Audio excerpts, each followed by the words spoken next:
Sarah Longwell, welcome back to the podcast. Yascha, my friend, thanks for having me.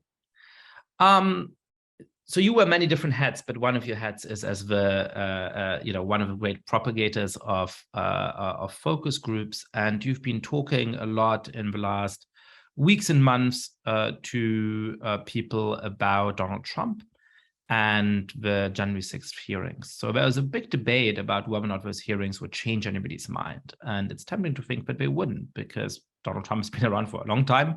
He's been pretty open about who he is all along. Do you think the January 6th hearings are having an impact on how Americans view him? And more broadly, how do most Americans now feel about Donald Trump? Yeah, I think that the way that people have been framing it is, will the January 6th hearings break through? And I guess my response to that would be, it's not so much that they're breaking through as that they're seeping in.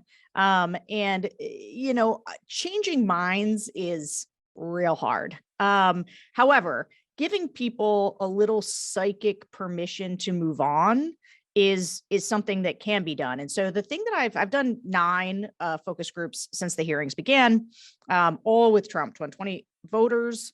And the most stunning thing that has happened is that in the groups, fully 4 of them, 0 of the respondents wanted to see Trump run again in 2024.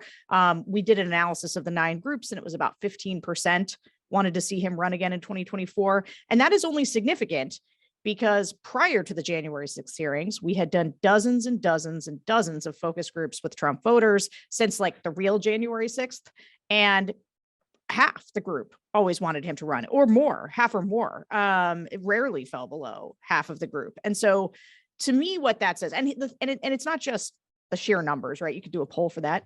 The thing about the focus groups is it's what they say, why, right? And right now, the reason seems to be people are very worried that Donald Trump can't win in 2024. They are starting to have doubts about his electability. And this is where I think that the hearings have really made a difference, because one of the reasons Joe Biden was elected and nominated by the Democrats is not necessarily because he was everybody's top choice.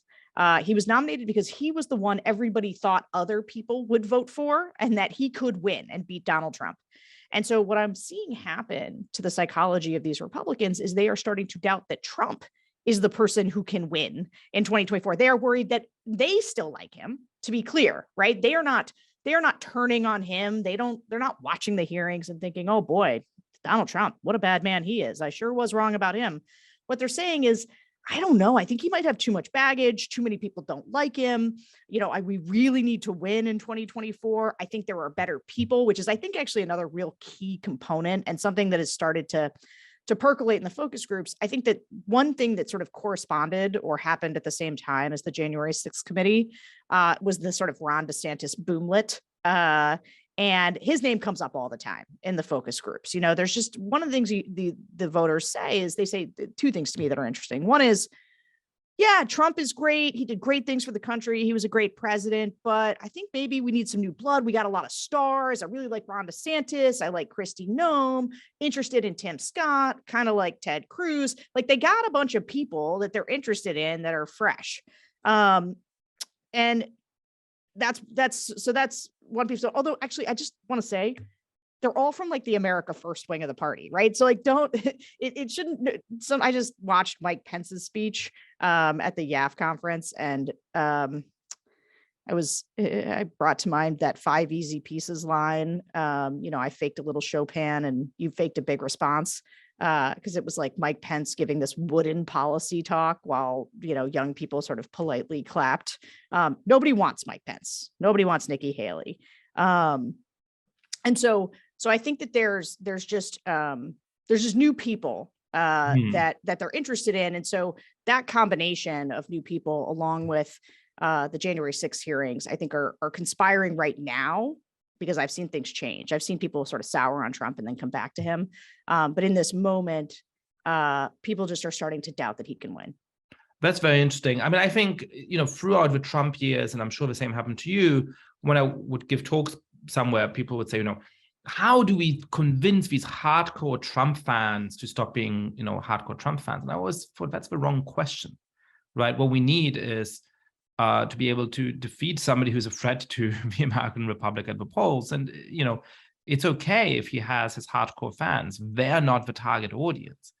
And what you're saying right now sort of adds to that, which is number one, people who sort of like him and sort of like some other Republicans are being pushed in the direction of other Republicans because their assessment of his likelihood to win is changing. And perhaps even some people who are pretty uncritical of Trump are thinking, well, is he our best bet? Why don't we go somewhere else? If you step away from these Republicans and Republican primary voters that you've been talking to in focus groups and think about the general US population, how would you sort of assess the distribution of views about Trump? I mean, how many people are hardcore fans of him? How many people think, he was a good president and I liked him, but, he also has some downsides? How many people sort of mildly dislike him? How many people really dislike him? Like, what actually sort of zooming out across the population would you say is the general view of him? Well, far more people dislike him than like him. I mean, I think that there's probably 30% total of the population that, is kind of in Trump's camp, and then a smaller proportion of them who are really hardcore Trumpers. But I think that, I want to kind of distinguish between Trump the man and Trump the phenomenon, because Trump the man, he's got this really hardcore base. And the fact is, we can talk about 2024 in a little bit, but that hardcore base could potentially get him through a Republican primary, even if, broadly speaking, people are starting to sour on him. But Trump, the phenomenon, has really taken hold. I mean, the thing with these voters in the groups where they say, yeah, this was actually, I forgot to make the second point about things that people say in the groups, which is, it sounds like a really obvious thing, but when somebody said it, I was like, oh yeah, that makes sense. They say, well, with Trump, you only get 4 years, but with a different Republican, you get 8 years, right? And so if you're a partisan, and it's really important to you that Republicans be in charge, you're thinking about how the Democrats not be in charge. Or the Democrats not be in charge. That's right. The Democrats not be in charge. Then you are interested in maximizing the amount of time that Republicans are in power. And I tweeted this at one point, and I got a lot of people being like, well, that assumes that Trump would leave after 4 years. And that's a fair point from Twitter. But these voters aren't thinking like that. They still think Trump's kind of a normal-ish enough person. They do not see him as an existential threat to democracy the way that you and I might. But what there's a Russian expression, the appetite increases while you're eating. And the thing that I keep trying to impress upon people is that even if Trump the man wanes in the imaginations of people, they have decided that they love his particular combative style of politics. They crave it. They want it. Which is why there's no going back to the old guard, and why he's sort of fundamentally changed what the party looks like. There's a reason that all of the candidates in 2022 look like little mini Trumps running around talking about the election being stolen and, critical race theory and, a lot of vaguely QAnon candidates, or they're going to go rhino hunting, posing with guns. Trump has unleashed a force that has changed what the Republican Party looks like and what the voters want out of their elected officials. And it ain't Mike Pence. So let's talk for a moment about the 2024 primary. You're saying that Ron DeSantis comes up a lot.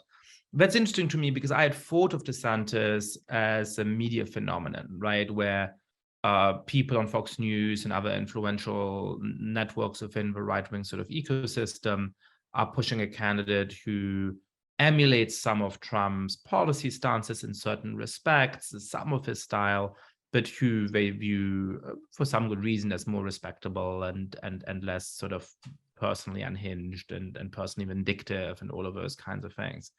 It always seemed to me that DeSantis is lacking in charisma in a way that would make it very hard for him to beat Trump. It sounds like what you're hearing is that there's some genuine enthusiasm for DeSantis among the base. So what do you think the likelihood of somebody like DeSantis beating Trump is, and what do you think the likelihood of somebody else beating Trump in the Republican primaries is? Yeah, well, you're right that Ron DeSantis is a media phenomenon, but not in the way that you think. It is not because the right wing or more respectable sort of corners of right wing media are pushing Ron DeSantis. It's the opposite. It is the extent to which the mainstream media has been attacking Ron DeSantis, especially around COVID.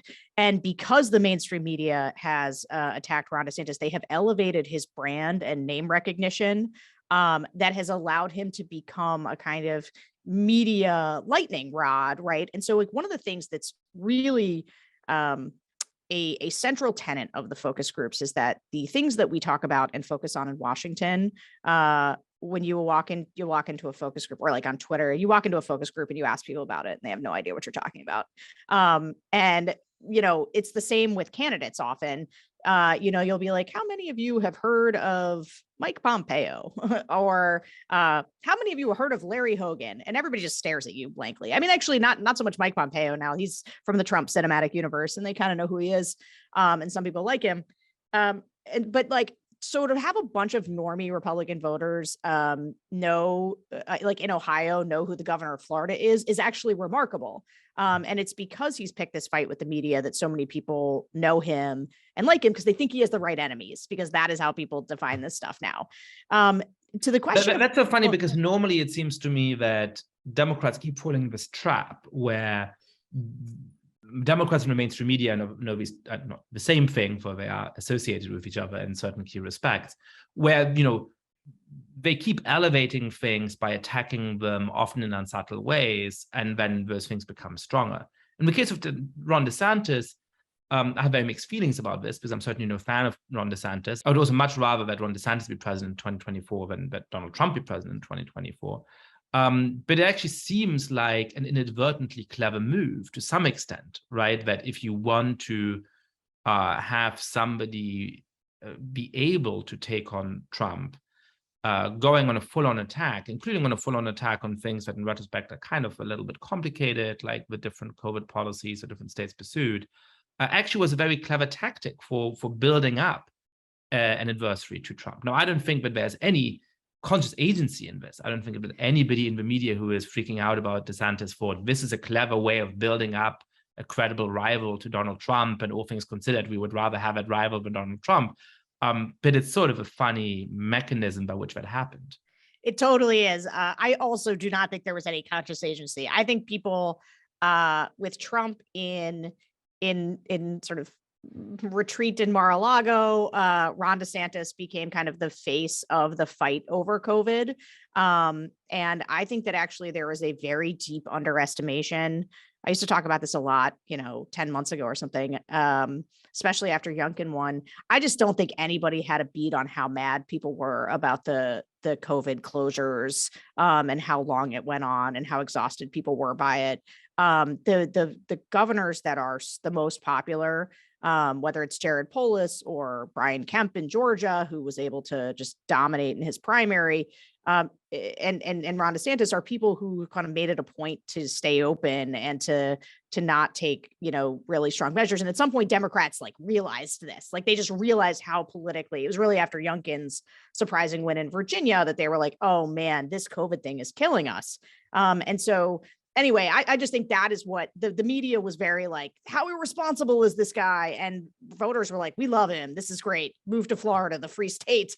And I just think DeSantis built a brand. He also then picked a couple other fights. I think the Don't Say Gay bill is obviously not the actual name of the bill. And Ron DeSantis was able to position himself. So it's kind of the grievance culture warrior, hey, look, I just don't want kindergartners to be told that, talked about trans issues. And the thing is to, I think a majority of people under that framing, they say, well, that does sound reasonable. Why are they teaching about trans issues to kindergartners? That doesn't make any sense. And of course, these are much more nuanced debates, but that was a 60-40 issue in his favor. And then picking the fight with Disney, you think, my goodness, that's got to blow back against him. But of course it didn't. It did nothing but elevate him. And so, but going back to your question, can he win against Trump? So here's the thing.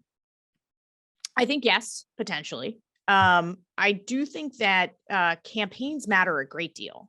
And the dynamics of a candidate actually being out there matter a great deal. We have not seen Ron Desantis outside of Florida. We don't know what he looks like mano a mano with Trump. DeSantis has billed himself. I don't know if you remember when he launched his campaign, but I will never forget it, because when I first met Ron DeSantis, it was through his opening campaign ad, which was him billing himself as a mini Trump. He was with his kids, and his kids with his daughter. He was building blocks saying, yeah, build the wall. He was reading The Art of the Deal to his baby son. He had his son. Oh my God. He had his baby in the crib in like a Trump onesie, and he was staring at him going, big league. Oh yeah. Like imitating Trump. It was a self-conscious, like, I am the mini Trump of Florida. And that is how he won. And so DeSantis is like a guy, it's like an All About Eve situation. Like, he is trying to copy Trump and then hope he can be Trump without the baggage. And so I wonder what that looks like when they're on.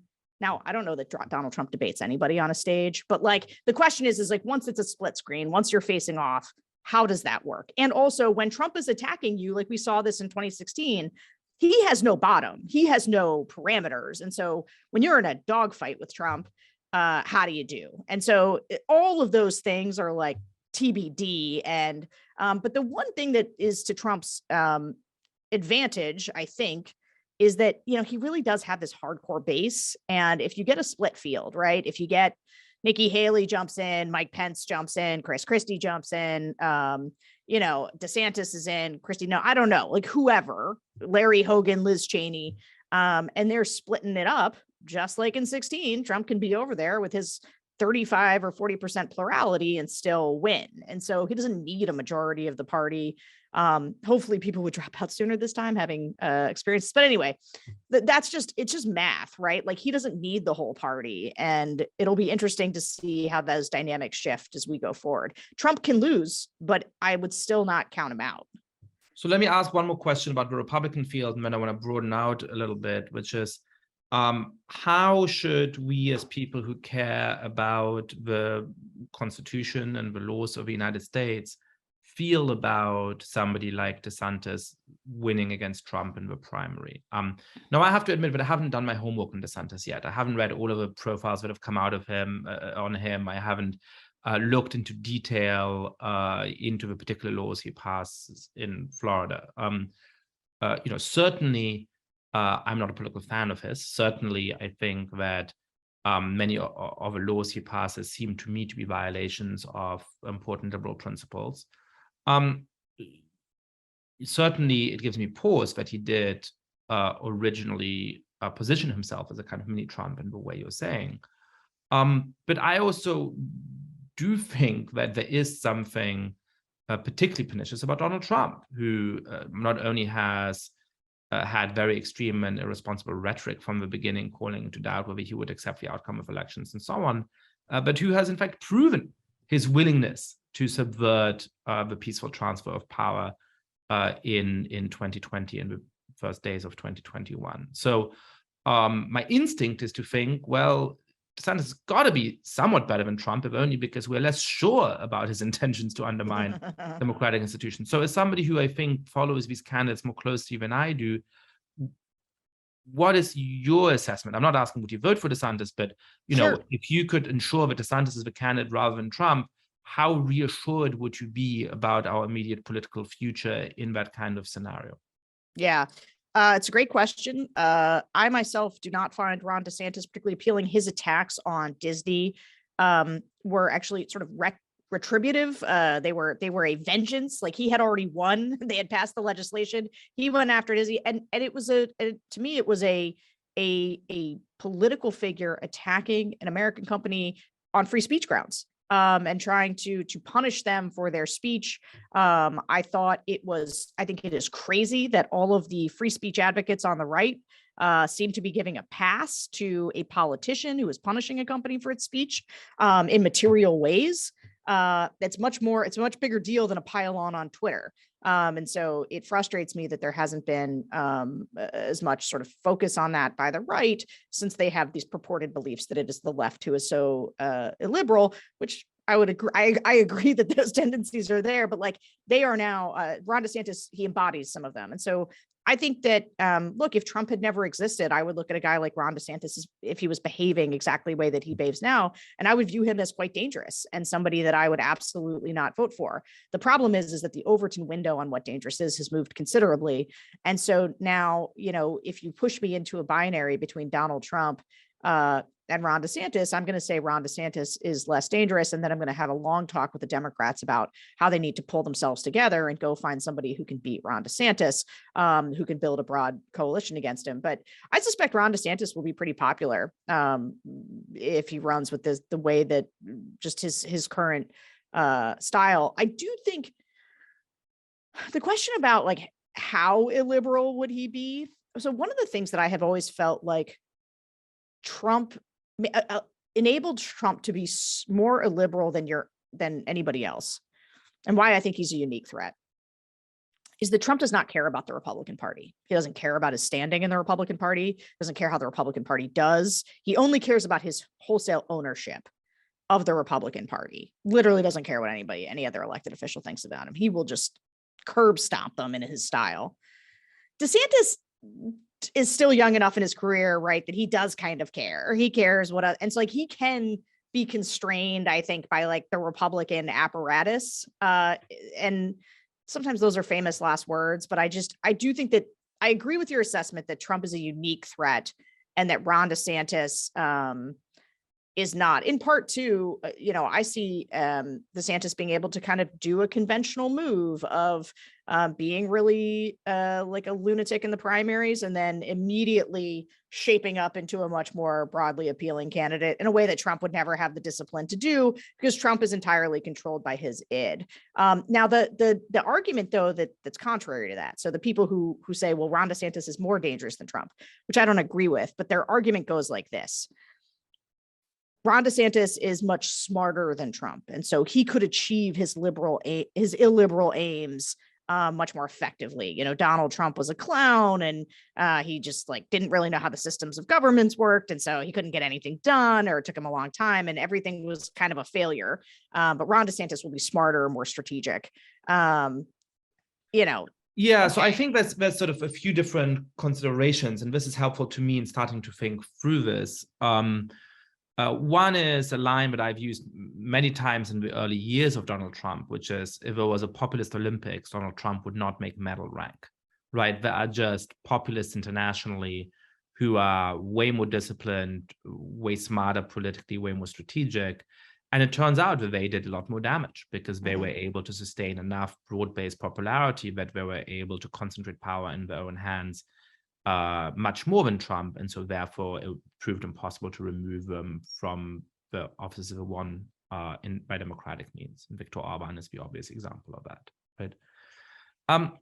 So that is the main concern that I think one should have about a more disciplined politician like DeSantis. Now, I think on the other hand, there's three potential ways in which DeSantis is less dangerous than Trump. The first is charisma. I think it is important to have charisma if you want to concentrate power in your own hands. It's important to have an absolute fervent following among one part of the base of the population. And it's just not clear to me that DeSantis is going to be able to sustain that. He might be popular because he takes policy stances that are popular, or because he knows how to pick the right enemies and so on. I don't think that quite is the same as that kind of animalistic charisma that just gives you this unquestioning support among one portion of the population. And that I think is somewhat reassuring. The second thing I would say is that it's unclear whether he's an ideologue or a cynic. It seems like he is perhaps more on the cynical side. And as you're pointing out, that might mean that the moment he has the nomination, he pivots, and his incentive structure is different than that of somebody who's the kind of narcissist who probably scores very highly on the dark triad personality traits as Donald Trump, where you're above everything else. And the third, I guess, is a distinction between illiberal laws that I will always passionately oppose, but that can easily be corrected as soon as the political wind shift or as soon as somebody is thrown out of office, versus attacks on the political system which undermine the possibility of that course correction. So I think what we know Ron DeSantis would do in office is to pass a bunch of liberal laws that I would passionately oppose, but that can in principle be revoked relatively quickly once his hold over the political system fades. I think so far the evidence that he's willing to undermine the outcome of an election, that he's willing to try and stay in power even though he loses an election, is much weaker. I wouldn't say that there's strong evidence that he wouldn't do that, but we know that Donald Trump would do that. And we just don't yet know that about DeSantis. And that seems, if you're having to make a choice, which hopefully we won't be, like a relevant difference. Is that a helpful way of thinking through this, you think? I think that's good. But when you say, hopefully we won't have to make that choice, what do you mean? Well, that I mean, personally, I hope that I'm not going to be in a position where I have to cast a ballot for either Mr. DeSantis or Mr. Trump. And that perhaps leads us to the second part of a conversation, which is, well, what should Democrats do? So why don't you walk us through how you see the situation? Do you think that Joe Biden could beat a Trump or a DeSantis in 2024? If Joe Biden does not run, do you think that Kamala Harris could beat one of those two? Let's start with that question. Yeah, no and no. And look, there's a million dynamics that I can't predict that would make my analysis potentially different in the face of these things. But I would just say Joe Biden, in my estimation, should not run again. I will tell you one of the main differences in the focus groups that I see between the two parties is that when you ask Republicans, should Donald Trump run again? Like I said, prior to the January 6th hearings, you were getting like half the group say, yeah, I'd like to see Trump run again in 2024. And then, but then you say, okay, well, Trump doesn't run. Who do you want to see run? They got a ton of people. Kristi Noem, Ron DeSantis, Tim Scott, Tucker Carlson, there's a bunch of scary people on the list. Candace Owens comes up a lot. Big enthusiasm. You ask a Democratic focus group, as I have many times, do you want to see Joe Biden run again? And they say, no, I do not. He is too old. They don't think he's a bad guy. They like him. He's done a good job, did the best he could. Appreciate that he beat Trump, but they do not think he should run again. So, okay, who would you like to see run if Joe Biden doesn't run? And they just stare at me. And look, some of that can be chalked up to the fact that, they're in the White House. And so people aren't out there scanning for other people at the moment, although I would argue there's a fair amount of people who are scanning for potential other people. And, mostly people are kind of like, I don't know, they like look at people who ran in 20, but then they argue themselves out of it. Like people will be like, well, Pete Buttigieg maybe, but they're like, I don't know that America will vote for a gay guy. And then like, I kind of like Elizabeth Warren, but I just don't think she can do it. And Bernie Sanders is too old. And then somebody inevitably will say AOC, and everybody else in the group goes, no. I mean, there's just it's like, there's nobody on the Democratic side who I think has risen to a place where there's like DeSantis or like some of these other people, there's kind of an obvious circling. Why is that? Because it seems to me that the explanations I hear for why there's a dearth of Democratic candidates aren't very convincing to me, right? So one is you sort of invoke, which makes sense. Democrats have a White House, and so therefore, there's not as much attention to other kinds of candidates and so on. But as you're saying, people are doing a lot of scanning, right? Another is that, during Obama's presidency, the administration didn't build up the party enough, and Republicans hold more state houses than Democrats, and so there's more Republican governors, and so they have a deeper bench. And like, look, all of that matters for sure. But again, that just doesn't seem like a sufficient explanation, because there is a good number of Democratic governors, and there's a good number of Democratic senators, and Democrats have been in power in the country a good amount of time, the last 20 years. Like, none of that explains why the bench feels so thin.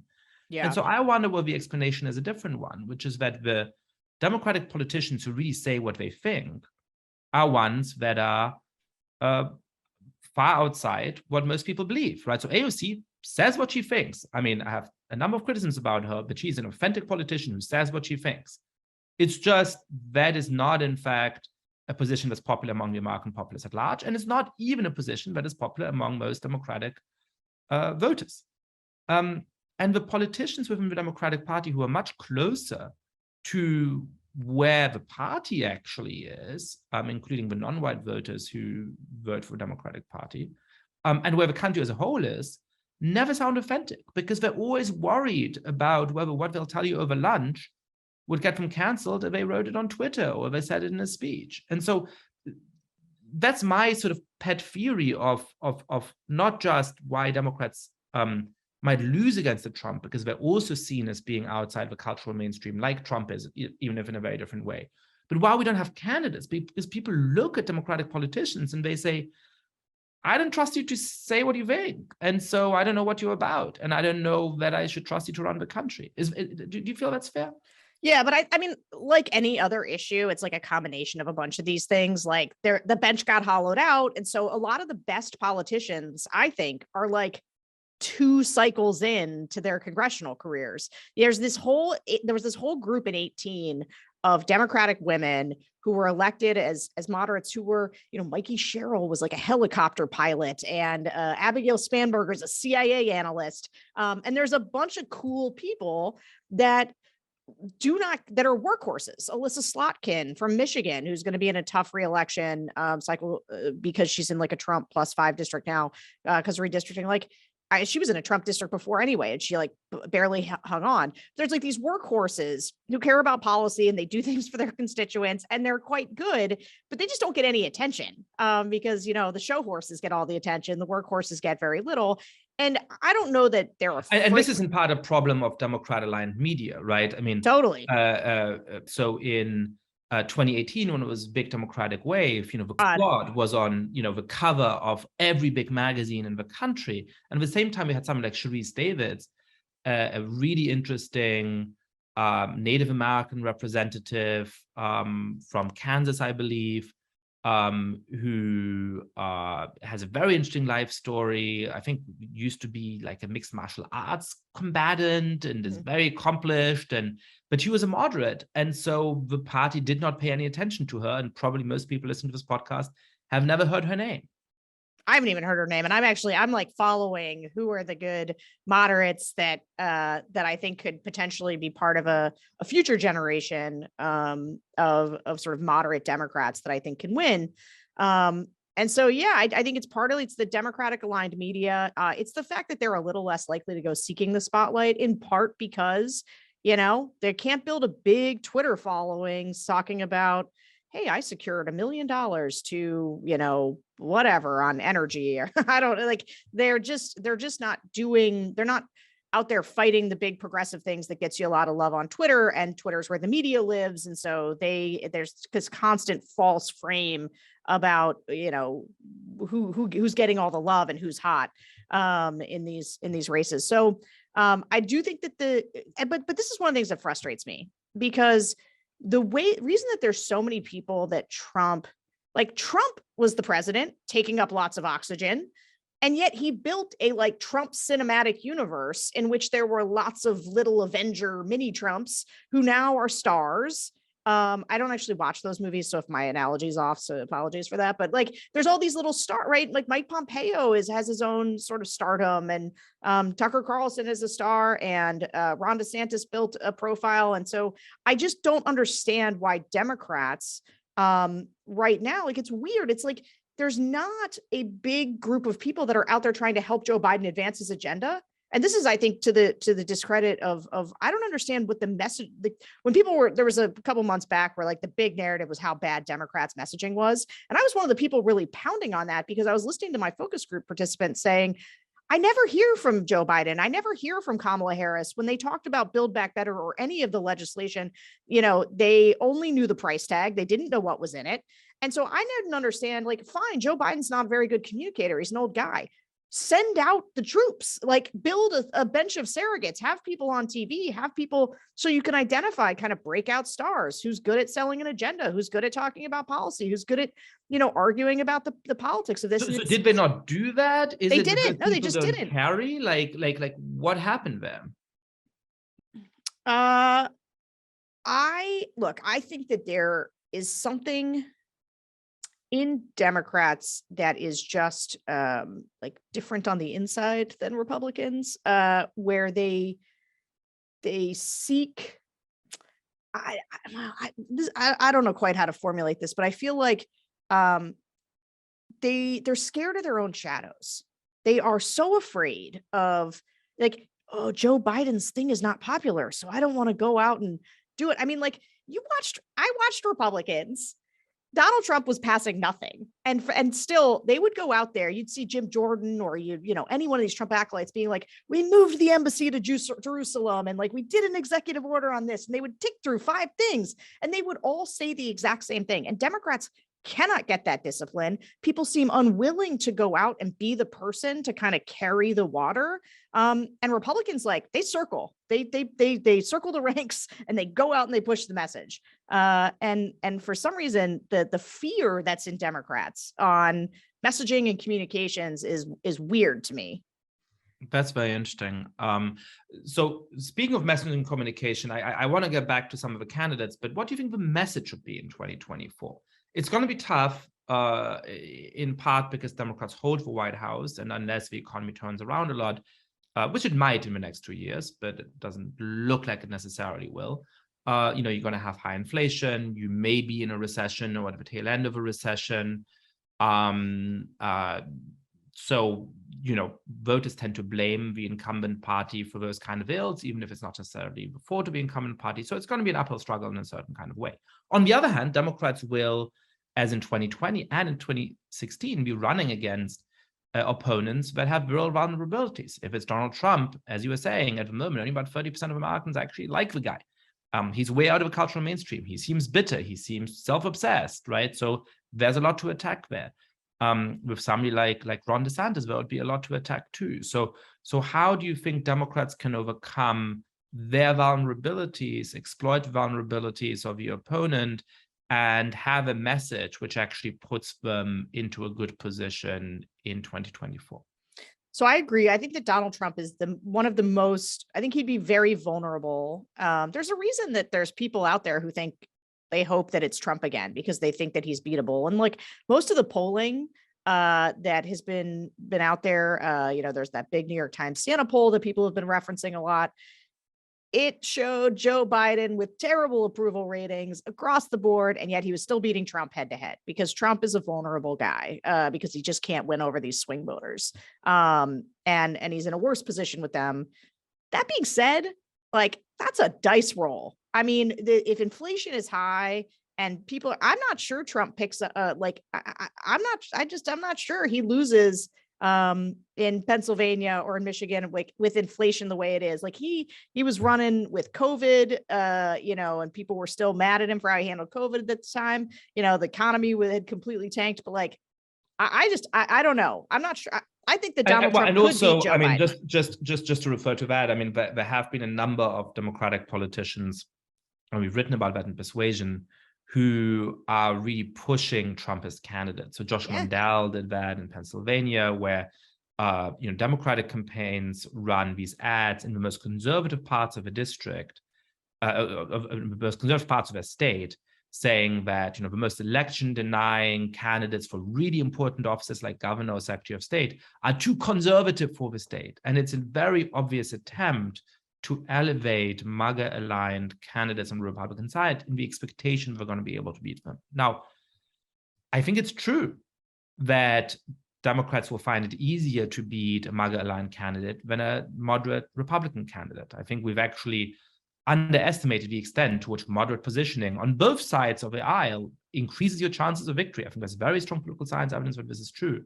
But the consequence for the country is completely different. And even if your chance of beating the MAGA-aligned candidate is a little bit higher than your chance of beating a moderate Republican who actually would administer a fair election, it is an utterly irresponsible thing to do to try and boost those MAGA-aligned candidates. So we've seen a number of Democrats do that in the 2022 primary cycle.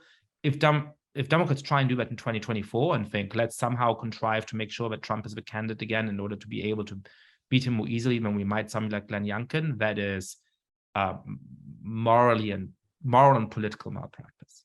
Absolutely. It's insane. People, they've got to stop this. I can't believe. And it's been frustrating too. Like right now they're trying to help the primary candidate against Peter Meyer in Michigan. So that Democrats can try to pick up that seat. Peter Meyer was one of 10 people who voted for impeachment and put his career on the line. And like, those are exactly the people I'm trying to save. Like that's like the last vestige of any hope of having reasonable voices in the Republican Party. And to have Democrats boosting these MAGA primary candidates is so frustrating and so irresponsible. And also just like playing with fire. Like when inflation's at 8% and gas is $5 and the national mood is against you, these people could all be swept into office. And forget the congressional candidates, but like the Doug Mastrianos in Pennsylvania, people who were at January 6th, like I don't know that people should have an understanding of just how insane all of the candidates are across the 22 field, how many of them are election deniers, are people who were at January 6th, who are QAnon curious, like the number of cranks who could be in Congress and in governor's mansions and in the Senate, Herschel Walker, like total lunatic.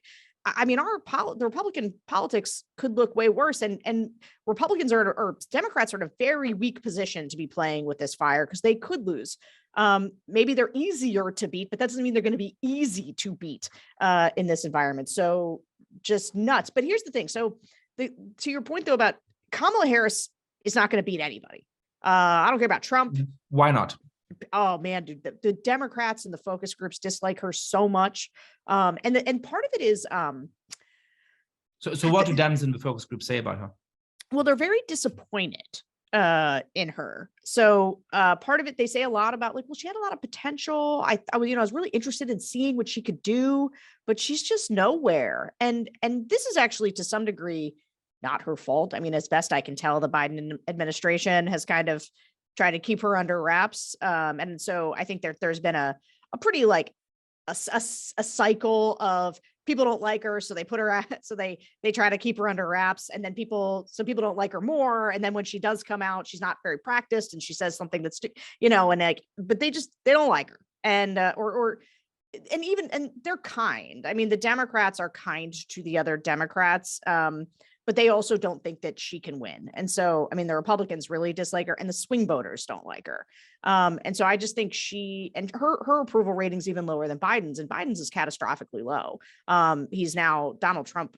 He's now like in Trump at or below Trump territory as one of the most unpopular presidents in history. So, and I think a Ron Desantis or somebody like that against either of those candidates, I think has a really good chance of winning. When you say he's got vulnerabilities, I mean, I don't think we've explored those vulnerabilities yet. When I say I can't really tell you, there's a lot of things we don't know. One of them is like, okay, well, what does Ron DeSantis look like on a national stage? I have no idea.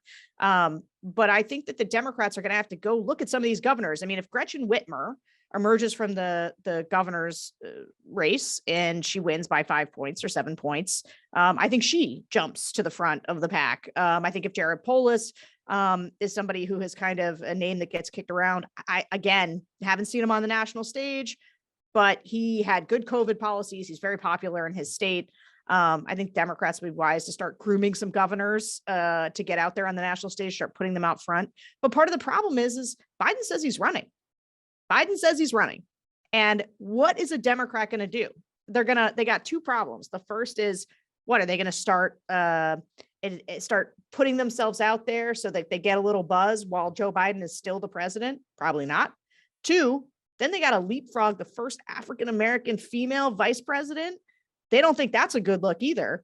And so I just think it's not easy to see the mechanics of how Democrats start to coalesce around a candidate unless after 2022, Joe Biden says, I'm a lame duck now. I'm not going to run again. And I'm not going to endorse anybody, and you guys have at it. Yeah. So I think there's two questions here, right? Like one is Joe Biden going to have the self-insight to realize that perhaps an 82-year-old is not the best representative of a Democratic Party in 2024. And that's hard to do after decades of wanting to be president and finally getting there, right? And thinking, I can turn this around. I'm unpopular right now, but, I'm a good guy. And I'm, at the end of his 8 years, I'm going to be celebrated. I mean, that's got to be his hope. And and he is a very decent guy who we do owe a lot for beating Trump in 2020. And I found it interesting to see that in a recent video where some journalists asked him whether he would not run in 2024.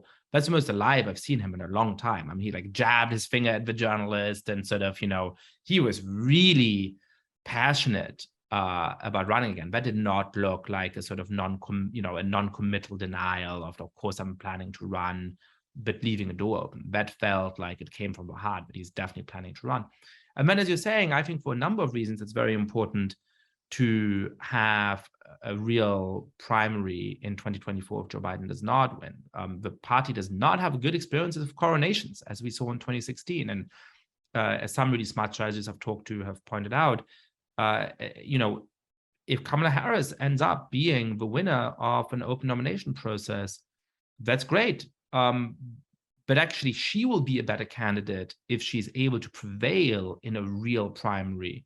And she'll be more able to unite the party if she has prevailed in a real open primary, as opposed to if there's this impression that, the most senior leaders of the Democratic Party have anointed her and voters didn't really have a choice in the matter. And she didn't have to develop her electoral pitch and win in that kind of contest in a way that gives her practice and stature and all of the things that you get from winning a tough primary. Somebody said to me that Matt Bennett said to me that, no recent Democratic president has become president without having to win a really tough primary.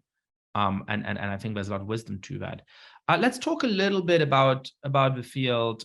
You've mentioned a few of the governors that may leapfrog to the top of the field at the end of this electoral cycle. I think you said Whitmer, Polis in Colorado, potentially Wes Moore in Maryland, who just won a primary, so he would have to, win and immediately start running for president. But I've heard people talk about him. There's people like Pete Buttigieg, some people saying Eric Adams, the mayor of New York City, who has an interesting political stance, where he seems to have some personal weaknesses. You have people saying someone like the former mayor of New Orleans, Mitch Landrieu. Perhaps a senator. You have somebody like Raphael Warnock from Georgia. Maybe Klobuchar. Amy Klobuchar. So there's a lot of prospects and no standouts, I would say, right? There's like 15 people who are sort of plausible. Like any of these people are sort of plausible, and none of them are like, yes, this person. So do you think that, if you had to take your bet on one of those candidates, who would it be and why, and what should Democrats who are hoping for a savior look out for? Yeah, I mean, I'm going to pick 3 out of that crowded field and tell you why. So my first pick, I like governors. I think that a Gretchen Whitmer, who I have not watched perform again a ton nationally, but if, like I said, I think if she emerges really strong against like a Tudor Dixon or something in her state, I think she jumps to the front. But I like the idea of governors. I liked it on the Republican side. I like it on the Democratic side. I think Pete Buttigieg is like objectively the best candidate from like a performance standpoint. I mean, this is a guy who has a once in a generation political talent. Once in a generation political talents tend to be Democrats' best paths. Oftentimes, like there's just this star that emerges. The problem is that new is the coin of the realm at the moment, and now people have seen Pete. I also think that he's got a real difficulty with Black and brown voters, and I think it's not just I think some people think, well, is he gay because he's gay? Will that like appeal less to men in general? I just think that, and I don't know, but people do that thing where they assess other voters. And I think one of Pete's liabilities is people are worried that other people in the Democratic coalition won't vote for Pete. But he is still one of my personal favorites. And then, but Mitch Landrieu is maybe my favorite in that field. Mitch Landrieu is somebody who has because he was in New Orleans, he's got a real constituency among Black voters, and a real connection to Black voters, which I think is extremely important for a Democratic candidate. He is also kind of a moderate, but he has been given this he's some czar within the Biden administration, and I think on infrastructure. And, but actually can't remember because he's not out there. He's not visible. Again, just having this problem of not being out there making, you were struggling to remember his name. And I only was able to come I thought I managed to be subtle about that, but evidently not. But this is why. This is the problem. And so I really like Mitch Landrieu personally, and I would like to see him start putting himself out there. But like, you can't, Biden's big dilemma is like, if he just waits too long, he waits too long, and then there's not enough time for these guys to make a name for themselves, to break out. And I can see Biden getting kind of in that trap, because the thing about Biden, and this is something that I think, number one, he is the only one who could have beaten Trump in 2020. I think that's clear. And so he thinks that about himself. However, he also did not have to campaign in 2020 because of COVID. He mostly was able to zoom his way through that entire election, and that will not be the case in 2024. And 82 people already think, like, Republicans think he has dementia, Democrats just think he's too old. And so I think running again at 8, people are like, I've had people in focus groups say it's not the 82 that's a problem. It's like the 86, like when you're closer to 90 than you are to 80 when you're finishing your term, like, people don't want that. Yeah, and there's a lot of weird conspiracy theories about him having, just being a stooge of his aides and so on. I don't think there's any indication of that. But he also doesn't seem, on the extreme end of the bell curve of having high energy for somebody his age. And you know what? Most 82-year-olds find it hard to run a campaign for president of the United States. So you don't have to believe any weird things. Or most 60-year-olds find it difficult.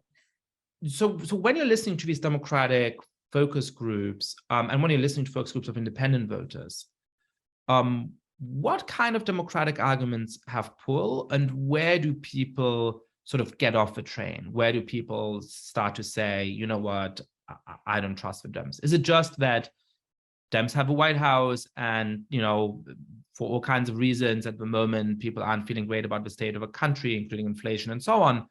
Or is there something about the way the Democrats present themselves that they could fix to put themselves into a stronger position in 2024?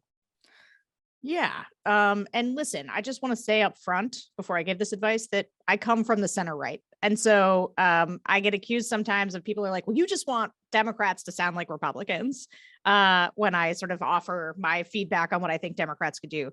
But I want to tell you that this does not come true. If I was going to give what I personally wanted, it would sound very different from this advice. This advice comes from listening, as I have over the last number of years, both to swing voters, meaning people who voted for Trump in 2016 and then Biden in 2020, but also for the people who are really on the fence about Trump. When we do the focus groups, a lot of times we will section them off by, we'll say, well, we want Trump voters, but people who rate him as having done a very bad job, right? So people who are on the bubble, they didn't want to vote for Trump, but they basically wouldn't vote for a Democrat. And here's the thing, Democrats have a massive branding problem. Republicans just generically people have a sense that Republicans are better on the economy. And, this is like Carville, when he said, it's the economy, stupid. I was like in high school, and but it wasn't until I started doing the focus groups where I was like, oh yeah, it's the economy, stupid. You ask people just like, what do you care about? And they will tell you from their hearts, like, they want to work. They want jobs. They want to be able to take care of their kids. They want to be able to pay to go on vacation. They do not want things handed to them. They do not like big omnibus spending bills. They do not like the way Democrats sort of approach the world of policy from a like, well, we're going to push more money into this and more money into this. And so I think, and there's also, Democrats are suffering from a bit of a sense among voters, especially these white working class voters, that they're not as patriotic, that they're not as focused on America, that they're not as focused on the working man and the average problems. They they both will simultaneously be motivated by things that they think are insane, like the idea of a biological male being able to swim competitively in a women's race. And right, like imagine you're like the median voter, which is like a 50-year-old white working class male. So they can both be riled up by that, right? Republicans can get them riled up by that. And at the same time, they will be frustrated when Democrats engage on it, because what they want is to hear people talk about the economy and jobs. And so like, it's a little, Dems are kind of like backed into this place where Republicans can kind of go on offense on a lot of these grievance cultural issues. But if Democrats play defense on those issues or engage in them, they also lose ground, because they really want to talk about jobs and inflation, or like, that's what they want to hear from policymakers. And Democrats still talk about policy and Republicans don't. So what do really. you think is the right strategy here? Because, Sherry Berman, who's been on this podcast a number of times, very smart political scientist, says, well, Democrats need to just pivot to the economy. And she has a broader theory about the fact, but not talking enough about the economy is one of the reasons for the rise of populism. Now, here's why I don't quite agree with this on Sherry, and I agree with her on many things, which is that it seems to me that Democrats don't have credibility to speak on the economy and other issues if people don't trust them on that gut feeling cultural stuff. So I think that in order to gain a hearing, in order to gain the trust of people, you got to say something that makes them trust in culture, and then you can pivot, right? So I'm in favor of a pivot. I'm in favor of left-leaning parties being the party of people who both believe in economic growth, but also assure people that they get a fair shake, that their lives are going to be better than that of their parents, that kids are going to be better off than them. I think all of that needs to be core to a successful left-wing message. But I just don't think that talking about the economy without addressing the vulnerability on culture is ever going to work, because I think people are not going to listen. So what's the way to address vulnerability on culture, to defend the things in which most people, in fact, are with the left, but also to very clearly distance yourself from the things in which a lot of people very reasonably are not with the left, and then pivot? Is that a jujitsu move that's just too hard to pull off, or is there a way? No, it's not a jujitsu move that's too hard to pull off. Like, here's the thing but here, you've got to authentically. So there was this moment, right, when somebody was accusing Joe Biden of something being a socialist. And his response was, do I look like a socialist? And that was all he needed to say, because the thing is, no, he doesn't. And he doesn't sound like a socialist. And even if somebody tried to, John Fetterman, who's actually very progressive, try and accuse him of being a socialist, right? But because he looks like a WWE superstar, and he authentically talks about this, dope from New Jersey who is like a Hollywood, that's enough for people. They think he embodies Pennsylvania. They think he's a visual representation of Pennsylvania there in his hoodie and his cargo shorts.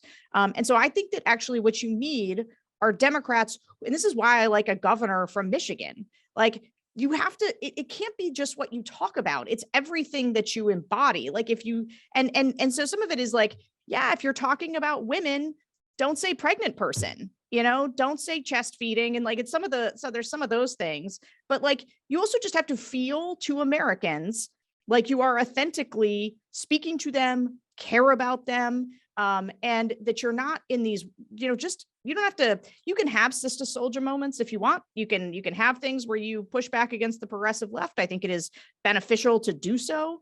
But I actually think that it is much more kind of an authentic piece of how you carry yourself than it is about just the way, what you're talking about, what you choose to talk about. I think people will trust you if you are authentically yourself, and then push on the economy, jobs. And also, I got to say, there's this other piece, which is it's kind of like a patriotism. I mean, people don't trust Democrats on loving America and wanting the best for Americans. And so I don't think you've got to like go out in a flag, tuxedo or anything, but I do think a healthy sense of America is the greatest place on earth, and not the pitfalls are when you spend all your time kind of doing the academic left thing of like, well, America, we've really missed the mark on all these things. Like, No, look to the future. Clinton is a not a great character model, but he is a great political model for somebody to say, whatever is wrong with America can be solved by what is right with America, and leaning into what makes us good. People want to be told a good story about themselves, and Democrats need to give people hope for the future on jobs and the economy and make them feel good about themselves and who they are, which I think Republicans do a much better job of right now than Democrats. And Barack Obama, by the way, was excellent at that Yes, too. he was. I don't think anybody can accuse credibly Barack Obama of soft pedaling the dark elements of American history or being aware of those. He spoke about those frequently and movingly, but he also subsumed that into a narrative of how the country can become a better place and what there is to love about this country. And that feels to me very clearly like the place where you're telling the truth and you're also politically viable.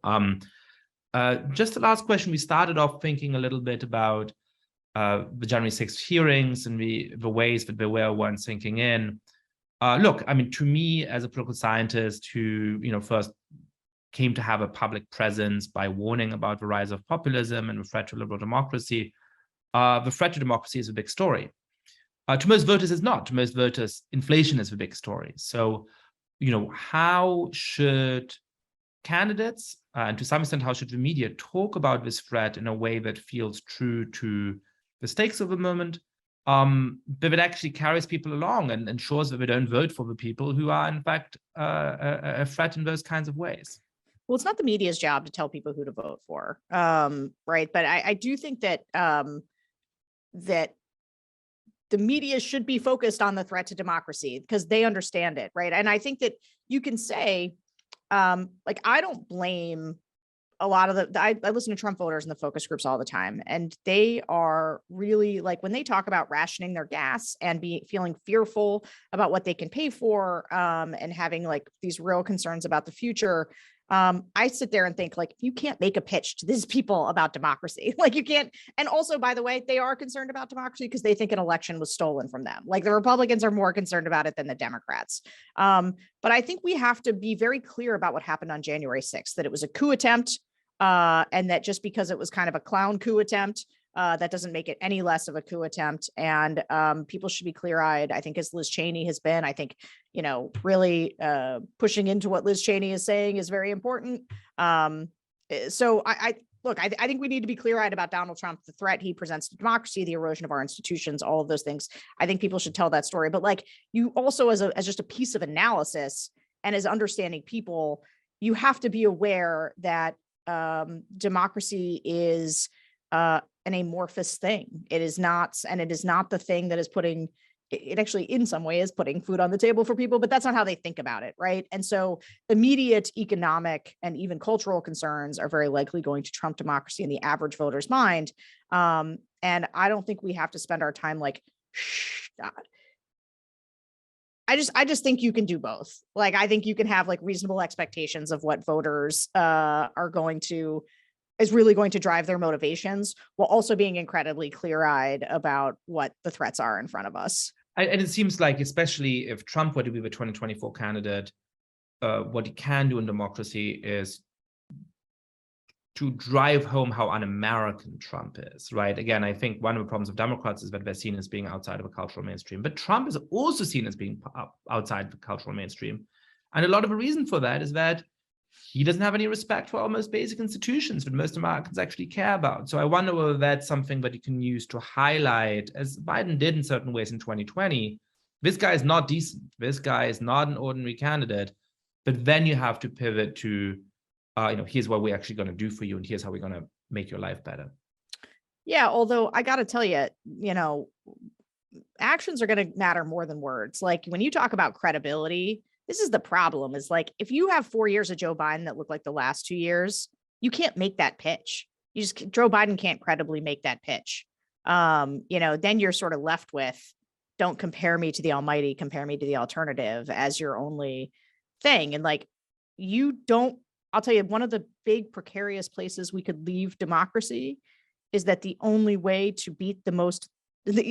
for the non-authoritarian party to win is if the worst authoritarian or the worst possible candidate is the one that they get to go up against. like that's the only way to win. They have to win to some degree on the idea that they convince people that they can govern and something affirmative. And that's a show, don't tell.